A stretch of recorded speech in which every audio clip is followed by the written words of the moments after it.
വിമതന്മാരെ കൊണ്ട് വലഞ്ഞിരിക്കുകയാണ് ഇടുക്കി കട്ടപ്പന നഗരസഭയിലെ കോൺഗ്രസ് നേതൃത്വം. മുൻ നഗരസഭാ അധ്യക്ഷ ഉൾപ്പെടെ 4 പേരാണ് UDFിന്റെ ഔദ്യോഗിക സ്ഥാനാർത്ഥികൾക്കെതിരെ നിൽക്കുന്നത്. പ്രചാരണ രംഗത്ത് വിമതന്മാർ കൂടി സജീവമായതോടെ മുന്നണി സ്ഥാനാർത്ഥികളിൽ പലരും കടുത്ത പരാജയ ഭീതിയിലാണ്. കട്ടപ്പന നഗരസഭയിൽ UDFിന്റെ ഭരണ തുടർച്ച ഇത്തവണ ചിലപ്പോൾ തീരുമാനിക്കുക വിമതന്മാരായിരിക്കും. ഔദ്യോഗിക സ്ഥാനാർത്ഥികൾക്കെതിരെ സ്ഥാനാർത്ഥിത്വം പ്രഖ്യാപിച്ച എല്ലാ വിമതന്മാരെയും കോൺഗ്രസ് പുറത്താക്കിയിരുന്നു. എന്നാൽ കോൺഗ്രസിലെ ആശങ്കകൾ ഒഴിയുന്നില്ല എന്നതാണ് വസ്തുത. കട്ടപ്പന നഗരസഭ 6-ാം വാർഡിൽ മുൻ ചെയർപേഴ്സൺ ഷൈനി സണ്ണി ചെറിയാനാണ് സ്ഥാനാർത്ഥി. വിമതനായി നിൽക്കുന്നത് മണ്ഡലം ജനറൽ സെക്രട്ടറി റിൻഡോ സെബാസ്റ്റ്യൻ. ഔദ്യോഗിക സ്ഥാനാർത്ഥിയുടെ കുടുംബം 6-ാം വാർഡിലെ സ്ഥാനാർത്ഥിത്വം കുത്തകയായി വെച്ചിരിക്കുന്നുവെന്നാണ് ആരോപണം. പാർട്ടി നേതൃത്വം പറഞ്ഞിരിക്കുന്നത് വാർഡ് കമ്മിറ്റി അംഗീകരിക്കുന്ന 3 പേരുകൾ, മത്സരിക്കാൻ താല്പര്യമുള്ള 3 പേരുകൾ മണ്ഡലം കമ്മിറ്റി നിർദ്ദേശിക്കുക, മണ്ഡലം കമ്മിറ്റി അത് ചർച്ച ചെയ്ത് മേൽഘടകങ്ങളിൽ അറിയിക്കുമെന്നാണ് പറഞ്ഞിരിക്കുന്നത്.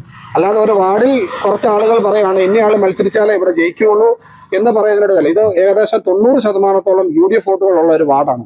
ഇവിടെ ഏതൊരു സ്ഥാനാർത്ഥി നിന്നാലും UDF മിനിമം ഒരു 200 മുതൽ 300 വോട്ടിന് ജയിക്കുന്ന ഒരു വാർഡാണ്.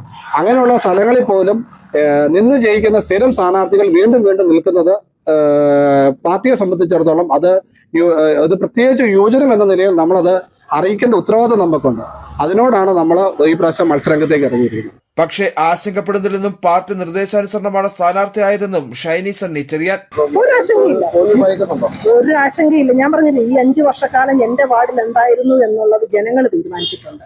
അത് കാരണം എനിക്ക് വോട്ട് ചെയ്യണം, അല്ലെങ്കിൽ ഞാൻ ഇനി ഈ വാർഡിൽ വേണമെന്ന് ആഗ്രഹിക്കുന്ന എന്റെ സഹോദരങ്ങൾ ആരെല്ലാം നുണപ്രചാരണം നടത്തിയാലും എനിക്കിത് കിട്ടാനുള്ള ഒരു വോട്ട് പോലും പുറത്തു പോകുകയെന്നുള്ള 100% വിശ്വാസം എനിക്കുണ്ട്. കാരണം ഒരു റിബലിനെയും എനിക്ക് തോന്നിയില്ല. 23-ാം വാർഡിൽ മുൻ വൈസ് ചെയർമാൻ KJ ബെന്നിക്കെതിരെ വിമതയായി നിൽക്കുന്നത് ഇതേ വാർഡിൽ കഴിഞ്ഞ തവണ മത്സരിച്ച് വിജയിച്ച മഹിളാ കോൺഗ്രസ് ജില്ലാ സെക്രട്ടറി മായ ബിജു.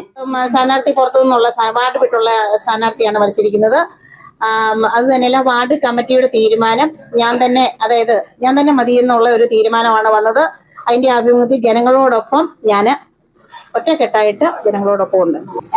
ഞാൻ എല്ലാ രീതിയിലും വാർഡിൽ ഒരു അഭിപ്രായം കുറവുള്ള ഒരാളല്ല. എല്ലാ രീതിയിലും എനിക്കൊരു അഭിപ്രായമുള്ള ആളാണ്.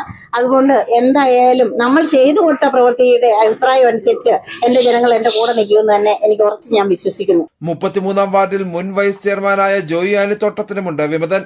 മുൻ ബ്ലോക്ക് സെക്രട്ടറി ജോബി സ്റ്റീഫനാണ് വിമതനായി രംഗത്തുള്ളത്. ഒരു റിബൽ ആണ് എന്ന് നമുക്ക് പറയാനായിട്ട് സാധ്യമല്ല. കാരണം 35 വാർഡിൽ ഏതാണ്ട് 16 ജനറൽ വാർഡുകളാണ് നമുക്ക് ഉള്ളത്.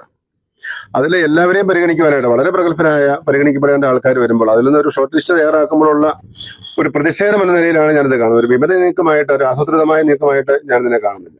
ഒരു തരത്തിലും ആ തരത്തിലുള്ള ഒരു ആശങ്കയോ വോട്ട് ചോർന്നു പോകുന്നു എന്നുള്ള ഒരു പേടിയൊന്നും ഒരു തരത്തിലും. വാർഡ് 31-ൽ കേരള കോൺഗ്രസിലെ വത്സമ്മ ജോയിക്കെതിരെ മുൻ നഗരസഭാ ചെയർപേഴ്സൺ ബീന ജോബിയാണ് റിബലായി രംഗത്തുള്ളത്.